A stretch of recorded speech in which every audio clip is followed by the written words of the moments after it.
اللہ تعالیٰ اس رات کی رحمتیں برکتیں ہمیں نصیب فرمائے۔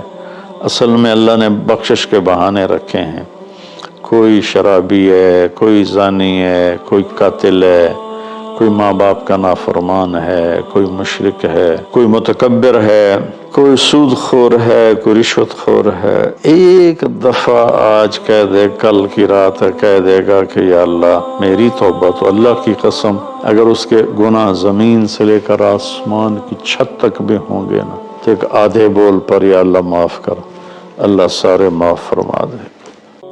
کیا آپ چاہتے ہیں اپنے اور اپنے پیاروں کے لیے نیکی کا کبھی نہ رکنے والا سلسلہ؟ تو مدد کریں بہترین صدقے سے اور دیجئے پانی کا تحفہ ان کو جو اس نعمت سے محروم ہیں۔ اپنے صدقات اور عطیات MTJ فاؤنڈیشن تک پہنچائیں۔ 15 شعبان کے مختلف نام علماء نے رکھے ہیں: شب برات، شب مغفرت، شب رحمت، شب برکت۔ حدیث پاک میں اس کا کوئی نام نہیں ہے۔ حدیث پاک میں ہے لیلۃ نصف من شعبان، 15 شعبان کی رات کو حضرت عائشہ فرماتی ہیں میں اٹھی تو آپ بستر پر نہیں تھے، تو میں ڈھونڈنے نکلی تو آپ جنت البقیع میں پہنچے ہوئے تھے، تو آپ نے دیکھ کر کہا عائشہ تو کیا سمجھتی ہے کہ اللہ اس کا رسول تمہارے ساتھ خیانت کریں گے؟ میں تو بقیع والوں کے لیے آیا تھا دعا کرنے۔ پھر آپ نے فرمایا آج کی رات وہ رات ہے جس میں اللہ تبارک و تعالی بنو کلب ایک قبیلہ ہے جن کے پاس بھیڑ بکریاں بہت زیادہ تھیں، کہا عائشہ جتنی بنو کلب کی بھیڑ بکریوں کے جسم پر بال ہیں ان بالوں کی تعداد کے برابر اللہ تعالیٰ اپنے بندوں کو مغفرت فرماتا ہے، جہنم سے خلاصی فرماتا ہے۔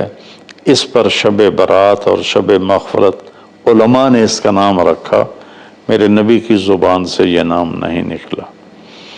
تو اس کی یہ فضیلت ہے کہ اس میں اللہ تعالیٰ کی طرف سے بخشش کا نزول ہوتا ہے۔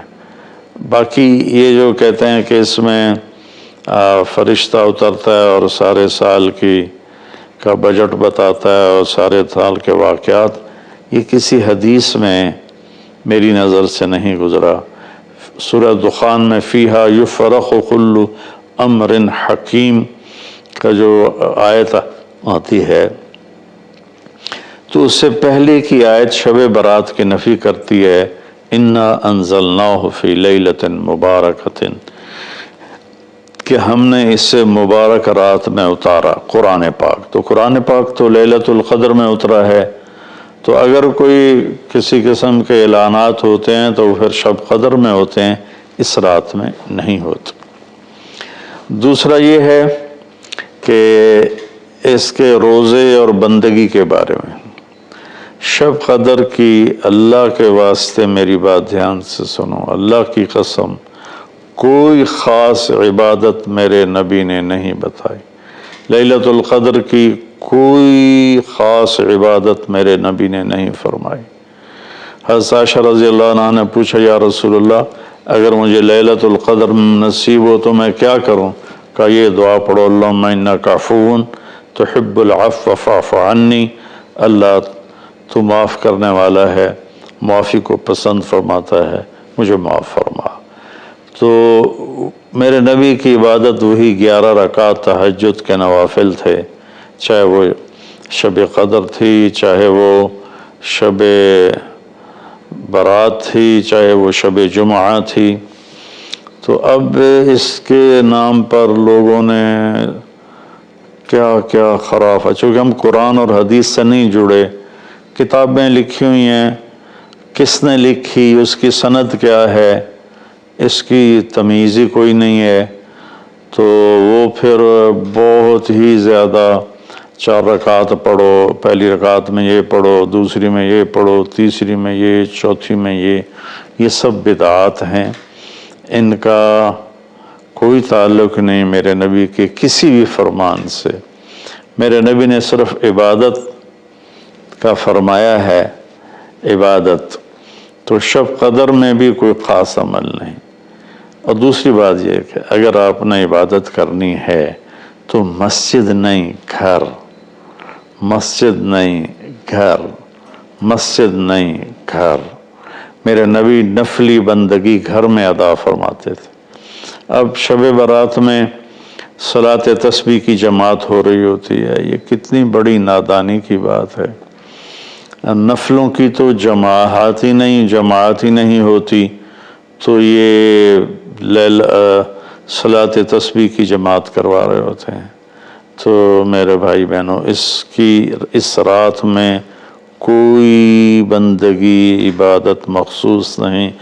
ہاں، آپ تہجد کے نوافل پڑھیں، ساری رات پڑھیں، آپ قرآن کی تلاوت کریں، ساری رات کریں، آپ اللہ کا ذکر فرمائیں، ساری رات فرمائیں، آپ دعا مانگیں، چاہے ساری رات مانگیں۔ یہ مخصوص اعمال یہ ہیں: نماز، تلاوت، ذکر اور دعا، اور آنسوؤں کے ساتھ۔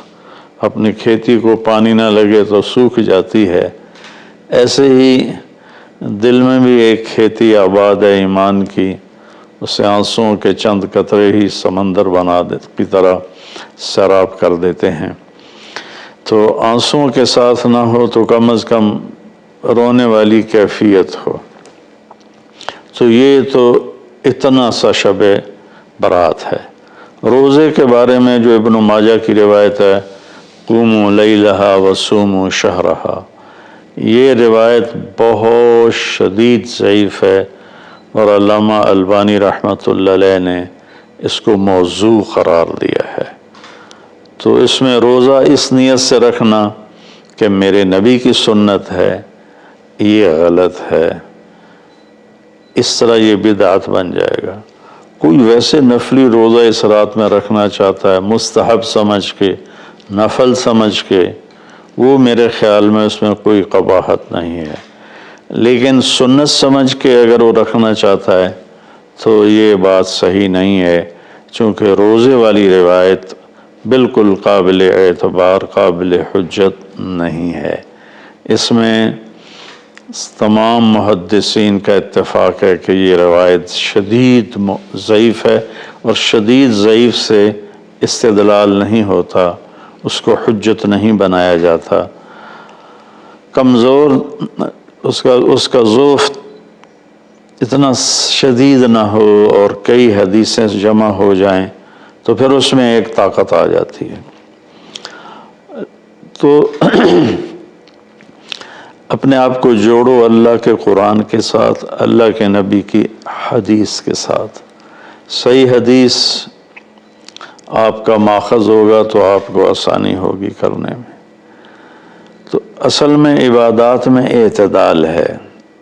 شاید ہی کوئی رات میرے نبی ساری رات جاگے ہوں، شاید، اور شاید ہی کبھی آپ نے مسلسل، اس میں تو میں پورے یقین سے کہہ سکتا ہوں کہ آپ نے زندگی میں ایک دفعہ بھی عشاء کے وضو سے فجر کی نماز نہیں ادا فرمائی۔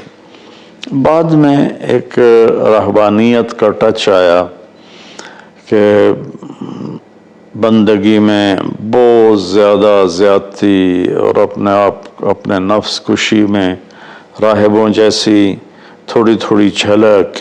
نبی کی زندگی پڑھو، آپ کو پتہ چلے گا زندگی ہے کیا۔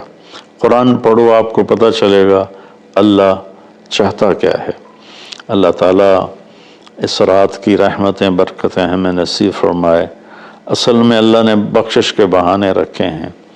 کوئی شرابی ہے، کوئی زانی ہے، کوئی قاتل ہے، کوئی ماں باپ کا نافرمان ہے، کوئی مشرک ہے، کوئی متکبر ہے، کوئی سود خور ہے، کوئی رشوت خور ہے۔ ایک دفعہ آج کہہ دے، کل کی رات ہے کہہ دے گا کہ یا اللہ میری توبہ، تو اللہ کی قسم اگر اس کے گناہ زمین سے لے کر آسمان کی چھت تک بھی ہوں گے نا، تو ایک آدھے بول پر یا اللہ معاف کر، اللہ سارے معاف فرما دے۔ سبحان اللہ۔ آگے جملہ بڑا خوبصورت ہے، ولا بالے، اس میں تکبر ہے، ولا بالے، ہمیں کسی چیز کی کوئی پرواہ نہیں، تو کسی نافرمان کو حقیر نہ جانو، اور کبھی اپنی نیکی پہ تکبر نہ کرو۔ اور ایک جرم اور بھی ہے جو میں کہتے کہتے 30 سال ہو گئے، فرقہ واریت سے توبہ کرو۔ اپنے فرقے پہ جمے رہو، لیکن دوسروں سے نفرت، سلام بھی نہ کرنا، جنازہ بھی نہ پڑھنا، حرم شریف میں جا کر بھی نمازیں نہ پڑھنا، اچھا اللہ کے واسطے۔ آج بہت اویئرنیس ہو چکی ہے، تو مہربانی کرو، امت بنو، محبت کرو، ایک دوسرے سے ملو جلو، ہم امت بن کے چلیں، اختلاف رائے کے فیصلے آخرت میں ہو جائیں گے۔ قُلْ كُلٌّ يَعْمَلُ عَلَى شَاكِلَتِهِ فَرَبُّكُمْ أَعْلَمُ بِمَنْ هُوَ أَهْدَىٰ سَبِيلًا۔ ایسے اس میں جو دیگیں چڑھائی جاتی ہیں، خیرات کی جاتی ہے، یہ بھی بدعت سنت سمجھ کے کوئی کرے گا تو بدعت ہے، ویسے فی سبیل اللہ کوئی دیکھ کرنا چاہتا ہے تو ٹھیک ہے۔ اللہ تعالی ہمیں عمل کی توفیق بخش۔